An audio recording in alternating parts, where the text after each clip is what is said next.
자, 실력원 문제 1번 봅시다. 자, 그림 가는 저울 위에 자석 A를 올려놓은 후 실에 매달린 자석 B를 A의 위쪽에 고정을 하였더니 저울에 측정된 값이 1.2N이다. 그러면 저울에 측정된 1.2N은 저울이 A를 떠받치는 힘의 크기가 1.2N이란 얘기랑 같은 거죠. 왜냐하면 요거의 반작용이 선생님이 저울의 눈금으로 나타난다고 했기 때문에. 자, 근데 그림 나는 가에서 B를 A에 더 가까이 고정을 했더니 저울의 측정 값이 0.9N으로 줄어들었어. 줄어들었다는 얘기는 A와 B 사이에는 인력이 작용을 하는 거고 그 인력의 방향이 윗방향이란 뜻입니다. 그래야지만 가까이 오면 요 녀석의 크기가 커지니까 상대적으로 저울이 얘를 떠받치는 힘의 크기는 줄어들 수밖에 없겠네. 맞죠? 자, 그 다음에 이제 A의 중력은 아랫방향으로 이거 A의 중력. 그럼 일단 가에서는 이거잖아. A의 중력은 자석이 잡아당기는 자기력과 저울의 눈금의 합과 같은 거죠. 그러니까 A의 무게는 1.2N보다 크다. 요거 맞고. 그 다음에 D번. A가 B에 작용하는 자기력과 B가 A에 작용하는 자기력은 작용반작용이다. 맞습니다. 주어랑 목적어가 바뀌어 있으면 무조건 작용반작용이고, 니은 가에서 실이 B에 작용하는 힘과 A가 B에 작용하는 힘은 평형을 이룬다. 아니지. 자기력이 추가가 돼야 돼요. 자기력. 왜냐면 B를 보면, 자, B는 봐봐. B의 중력이 있을 거고, 그 다음에 실이 B를 잡아당기는 장력이 있겠죠? 근데 A와 B 사이는 인력이 있으니까 A가 B를 아래 방향으로 작용하는 자기력이 있단 말이야. 요 세 개의 힘이 평형을 이루는 거지. 장력과 중력이 평형을 이루는 게 아닙니다. 아시겠죠? 그래서 이게 인력이 되는 거 아시겠지? 이게 만약에 청력이 되면 가까이 오니까 아래쪽 방향의 힘이 더 세지는 거잖아. 그러니까 저울의 눈금이 더 커져야 돼요. 누르는 힘이 더 세지는 거니까. 자, 그래서 정답은 기억 디귿이라고 보시면 될 것 같고. 2번. 자, 그림 가는 마찰이 없는 수평면에서 물체 A가 정지해 있는 물체 B와 C를 향해 등속도 운동하는 모습을 나는 A와 B가 충돌하고 잠시 후 B와 C가 충돌한 후 A, B, C가 모두 같은 방향으로 V의 속도로 등속도 운동하는 모습을 나타낸 것이다. 자, A와 B의 질량은 같고 B가 받은 충격량의 크기는 A와 충돌할 때가 C와 충돌할 때의 3배이다. 자, 이게 무슨 의미인지 잘 판단을 해야 돼. B가 받은 충격량의 크기는 결국엔 B의 운동량 변화량의 크기랑 같거든. 그래서 A와 충돌할 때가 C와 충돌할 때 3배라고 합니다. 그럼 요거를 이용해서 문제를 푸는 게 조금 편할 것 같아. 자, 볼게요. 이것도 다시 한번 복사 좀 할게.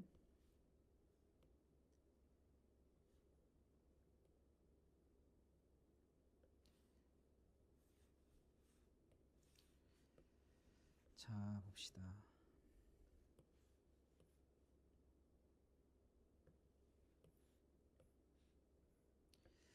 자, 일단 A의 질량과 B의 질량이 같고 C의 질량을 몰라. 됐죠? MC. 됐습니까? 그러면 가에서 운동량의 총합, A의 속력을 VA라고 한다면 운동량의 총합은 VA고, 나에서 운동량의 총합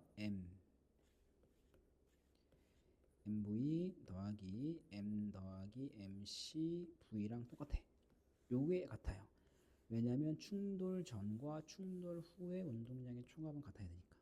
근데 아까 전에 문제는 뭐라 그랬냐면 B가 받은 충격량, A가 B에게 가한 이 충격량의 크기는 C가 B에게 가해준 충격량의 크기의 몇 배다? 이게 3배라 그랬거든.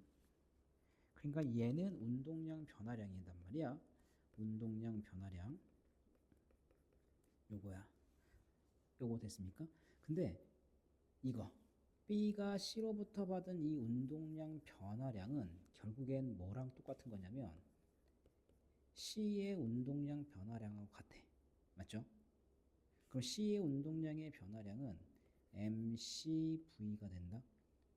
그러면 이 녀석은 얼마가 된다? 3mcv가 돼요. 자, 그럼 끝났네. 여기서 B만 주목을 해봐. 자, 물체 B는 A와 충돌을 해서 운동량이 변하고 추가적으로 C와 충돌을 해서 운동량이 변하죠. 그러면 A와 충돌을 했을 때 운동량 변화량의 크기는 3mcv고 C와 충돌했을 때 운동량의 변화량의 크기는 mcv가 된다. 근데 A와 충돌했을 때 운동량 변화량은 오른쪽 방향이고 C와 충돌했을 때 운동량 방향은 왼쪽 방향이니까 마이너스 방향이야. 그러니까 B는 A와 C와 충돌했을 때 총 운동량의 변화량은 플러스 EMCV만큼 나고 이게 B의 총 운동량의 변화량하고 같죠. 근데 B는 처음에 정지 상태에 있으니까 운동량이 0이고 그 다음에 C랑 충돌했을 때 속력이 V로 바뀌었잖아. 그러니까 B의 운동량 변화량의 총합은 MV가 돼.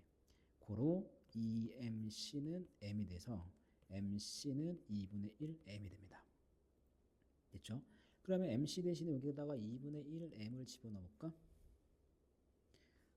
그러면 MVA는 자 이거 MM2M 더하기 2분의 1M이니까 2분의 5MV가 돼서 MM 날라가면 VA는 2분의 5V가 되죠.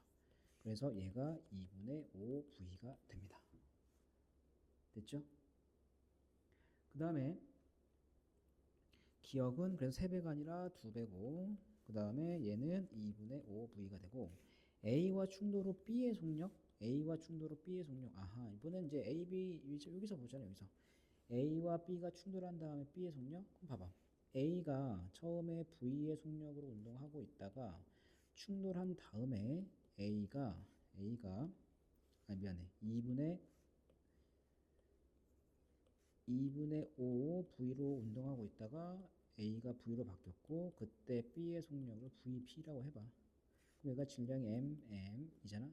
그러면 운동량의 총합은 2분의 5 MV는 MV 더하기 MVB랑 같죠? MM 약분시키면 따라서 VB는 얼마가 된다? 2분의 3V가 되네. 됐습니까? 자, 그래서 니은이 정답이 됩니다. 정답은 2번이 되고 자, 그 다음에 3번 그림 가는 물체 A가 수평면에 정지해 있는 물체 B를 향해 V의 속력으로 등속도 운동하는 모습을 나타낸 것이다. 그림 나는 A와 충돌한 순간부터 B의 위치를 시간에 따라 나타낸 것이다. 자, 여기서는 기울기가 중요하죠. 기울기가 물체의 속도를 의미합니다. 자, A와 B의 질량은 M으로 같고 A와 B는 충돌 후 한 덩어리가 되어서 ET일 때 벽과 충돌한다. 그러니까 여기일 때 벽과 충돌을 하는 거지. 자, 그러면 0에서 ET까지 기울기를 계산을 하면 T분의 2D가 기울기가 되고 ET에서 4T는 마이너스 2T분의 D가 되네요. 됐죠? 근데 어차피 A, B가 한 덩어리가 되는 거니까 이거는 A의 위치라고 봐도 돼. 됐습니까? 자, 그럼 보세요. 운동량 보존 법칙에 의해서 A와 B가 충돌을 했을 때 운동량의 총합은 MV는 2M T분의 2D가 되죠. 그래서 MM 날라가면 V는 T분의 4D가 됩니다. 그래서 T일 때 A의 운동량의 크기 PA는 T분의 4D가 되거든. 됐죠? 아니, T분의 4D가 아니라 T분의 2D잖아. T초일 때는 얘가 속력이니까 T분의 2D가 되니까 얘는 2분의 MV가 되네. 왜? V가 T분의 4D니까. 맞죠? 디귿번 B의 운동량 변화량의 크기는 A와 충돌할 때가 벽과 충돌할 때보다 크다. 자, 얘는 일단은 2분의 1V가 되고 얘는 4분의 1V가 되겠죠. 그러면 A랑 충돌했을 때 운동량 변화량 볼까? A랑 충돌했을 때 얘는 m 곱하기 2분의 1 v니까 2분의 1 mv가 되고, 맞죠? 그 다음에 벽과 충돌했을 때는 2분의 1, 2분의 1 v에서 마이너스 4분의 1 v로 바뀐 거잖아. 그치? 그럼 나중 운동량이 얼마야? 마이너스 4분의 1 mv가 되고 처음 운동량이 2분의 1 mv가 되죠. 맞지? 변화량이니까 빼줘야 되네. 이거 얼마니? 마이너스 4분의 3 mv가 되죠. 그럼 얘는 얘보다는 크잖아. 그래서 A와 충돌할 때가 벽과 충돌할 때보다 크다가 아니라 작다. 됐습니까? 그래서 정답은 기억 니은 3번이 되고, 자 이제 마지막 실력 업 문제 봅시다. 다음은 마찰이 없는 수평면에서 물체 A가 V의 속력으로 정지해 있는 물체 B를 향해 운동하는 모습을 나타낸 것이다. A, B, B, C가 차례로 충돌하고 각각 충돌 후에는 한 덩어리가 되어 운동한다. A, B, C의 질량은 각각 M, 2M, 3M이고 0초일 때 A, B, B, C의 사이 간격은 D로 같고 T초일 때 충돌을 한다. 자, 그것도 잠깐만 복사를 합시다.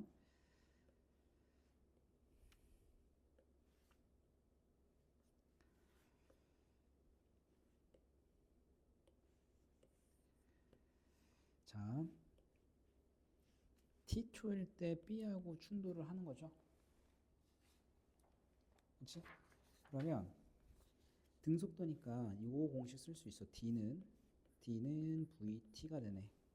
그 다음에 한 덩어리가 된다고 했기 때문에 A와 B 충돌을 보면 MV 이꼴 M 더하기 2M의 이때 속력을 V1이라고 합시다. 따라서 V1은 얼마가 된다? 3분의 1 V가 돼. 그럼 보세요. 충돌한 다음에 A하고 B는 여기에서 3분의 1 V의 속력으로 D만큼 달려간 거 다 가는 거거든.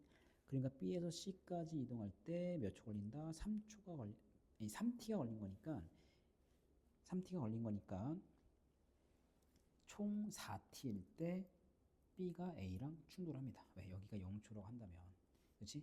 T초 3T 걸린 거니까 충돌은 4T일 때 한다. 됐죠? 자, 그래서 기억 아니지. 니은 디귿번 요거 맞고.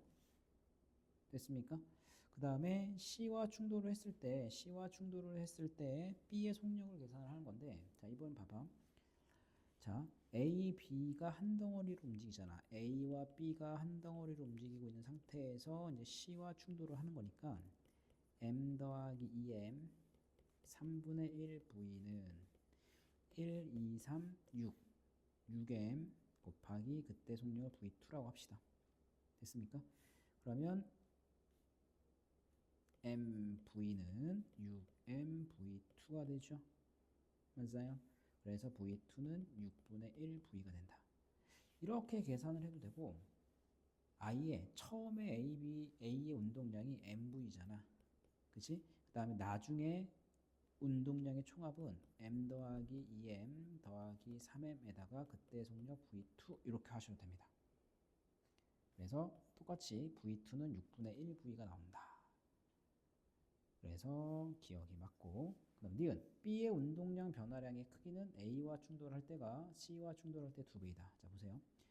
B의 운동량 변화량을 계산을 하는 거니까 어차피 B의 질량이 같잖아. 그럼 운동량 변화량은 질량에다가 속도 변화량만 보면 되거든.